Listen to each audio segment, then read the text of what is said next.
Hello friends, Jatin competition class में आपका most welcome है, आपका हार्दिक स्वागत है। मैं आज आपको राजस्थान जीके के इस टॉपिक के अंदर जो वन लाइनर क्वेश्चन है वो कुछ इंपॉर्टेंट पर्सन है जो मैं आपको बताने के लिए जा रही हूँ।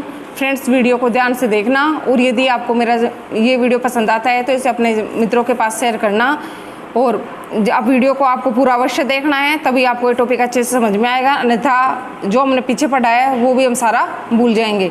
देखिए फ्रेंड्स, पहला जो पर्सन है वो है राजस्थान पर्यटन विकास निगम लिमिटेड की स्थापना कब हुई थी? तो ये इसकी स्थापना हुई थी 1 अप्रैल 1979 में। अगला पर्सन है देश का पहला जल विश्वविद्यालय कहाँ पर है? तो इसका उत्तर होगा हमारा अलवर। अगला प्रश्न है राजस्थान का लगभग कितना परसेंट भौगोलिक भाग है जो वनों से ढका हुआ है? तो इसमें हमारे 7 से और 9% आएगा। और राष्ट्रीय जो माना गया है राष्ट्रीय औसत वो 33% है। और भारत में भी कुल ये माना जाता है कि 20% से ऊपर जो वनाच्छादित क्षेत्र है, तो हमारे राजस्थान का जो वनाच्छादित क्षेत्र है वो राष्ट्रीय औसत से भी काफ़ी कम है। अगला प्रश्न है मारवाड़ का प्रताप किसे कम माना जाता है? मैंने आपको पहले भी बताया था, मारवाड़ का प्रताप है राव चंद्रसेन को कहा जाता है और इसी चंद्रसेन को राजस्थान का भूला विसरा राजा भी कहा जाता है। राजस्थान में किसान आंदोलन का जनक किसको माना जाता है? नेक्स्ट क्वेश्चन है, तो याद रखना फ्रेंड्स, राजस्थान में किसान आंदोलन का जनक है वो विजय सिंह पथिक को माना जाता है। नेक्स्ट क्वेश्चन है फ्रेंड्स, उत्तर भारत का एकमात्र रावण मंदिर कहाँ पर है? तो रावण मंदिर है वो अपने जोधपुर में है। अगला प्रश्न है राजस्थान की मीराबाई की जन्मभूमि क्या है? तो मीराबाई का जन्म है वो मेड़ता नागौर के अंदर हुआ था, कुड़की गाँव था। अगला प्रश्न है राजस्थान के कुछ देवता ने मुस्लिम आक्रमणकारी महमूद गजनवी के साथ युद्ध किया था? तो यहाँ हमारे गोगा जी उत्तर आ जाएगा।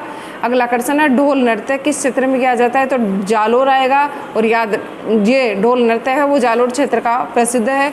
अगला प्रश्न है राजस्थान में भक्ति आंदोलन प्रारंभ करने का श्रेय किसको है? तो याद रखना फ्रेंड्स, राजस्थान में भक्ति आंदोलन का जो जनक माना जाता है वो संत धन्ना को माना जाता है। और संत धन्ना है इनका संबंध धुवन गांव टोंक से था और ये जाति से जाट थे। अगला प्रश्न है क्षेत्रफल की दृष्टि से राजस्थान का सबसे छोटा संभाग कौन सा है? मैंने आपको संभागीय व्यवस्था वाला टॉपिक का बहुत अच्छे से समझाया था। क्षेत्रफल की दृष्टि से राजस्थान का जो सबसे छोटा संभाग है वो है फ्रेंड्स हमारा भरतपुर। नेक्स्ट क्वेश्चन है राजस्थान का शासन सचिवालय कहाँ पर है? तो ये है जयपुर में।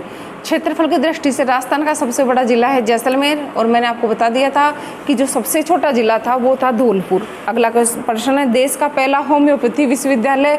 तो याद रखना ये चिकित्सा से संबंधित है और होम्योपैथी का है, ये जयपुर में बना था। नेक्स्ट है देश का प्रथम ऑनलाइन न्यायालय? तो याद रखना जो जोधपुर के अंदर जो जिला और सत्र न्यायालय था वो देश का पहला ऑनलाइन न्यायालय था। नेक्स्ट क्वेश्चन, मेवाड़ की संकटकालीन राजधानी क्या थी? इंपॉर्टेंट क्वेश्चन है कि मेवाड़ की जो संकटकालीन राजधानी थी वो क्या थी फ्रेंड्स? तो हमारा उत्तर हो जाएगा चावंड, जो बी नंबर पे दिखाई दे रहा है। नेक्स्ट क्वेश्चन है महाराणा प्रताप को हराने के लिए अंतिम प्रयत्न के रूप में अकबर ने किसको भेजा था? तो याद रखना जो ऑप्शन हमें यहाँ दे रखे हैं उनके अंदर जो जगन्नाथ कछवाहा था उसे महाराणा प्रताप को हराने के लिए अंतिम रूप से अकबर ने भेजा था। तो यहाँ जगन्नाथ कछवाहा आ जाएगा। यहाँ एक चीज़ ध्यान रखना, यहाँ वो 4 जो सैन्य दल उसको समझाने के लिए भेजे गए थे उनके बारे में यहाँ पर चर्चा नहीं की जा रही। यहाँ प्रताप को हराने के लिए अंतिम प्रयत्न के रूप में जिसे अकबर ने भेजा था उस व्यक्ति का नाम पूछा है, तो जगन्नाथ कछवाहा यहाँ हमारा सही उत्तर होगा। नेक्स्ट क्वेश्चन है फ्रेंड्स, निम्न में से दिवेर का युद्ध कब हुआ था? तो याद रखना कल मैंने आपको ये राजस्थान के प्रमुख युद्धों के बारे में बताया था, तो अक्टूबर 1582 में दिवेर का युद्ध हुआ था और दिवेर है राजसमंद में।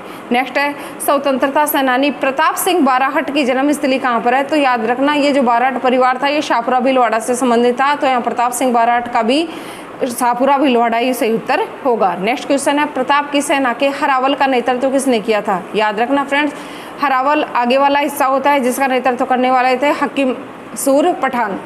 हल्दीघाटी कौन से जिले में स्थित है? तो हमें पता होना चाहिए हल्दीघाटी है वो राजसमंद में था। कल भी मैंने आपको राजस्थान के युद्ध वाले टॉपिक में इसे बताया था। कीका के नाम से कौन लोकप्रिय थे? मैंने आपको एक दिन व्यक्तियों को उपनामों में बताया था, इसमें महाराणा प्रताप हमारा सही उत्तर होगा।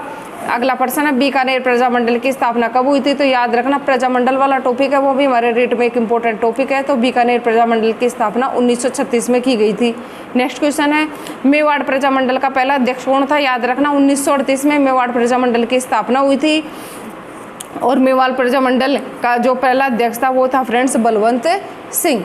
उसके बाद देखते हैं हम अगला प्रश्न। करौली प्रजामंडल की स्थापना 1938 में हुई थी। त्रिलोक चंद माथुर ने इसकी स्थापना की थी। नेक्स्ट क्वेश्चन है दुधवा खारा आंदोलन है वो कौन सी रियासत से संबंधित था? तो दुधवा खारा आंदोलन है वो बीकानेर रियासत से संबंधित था।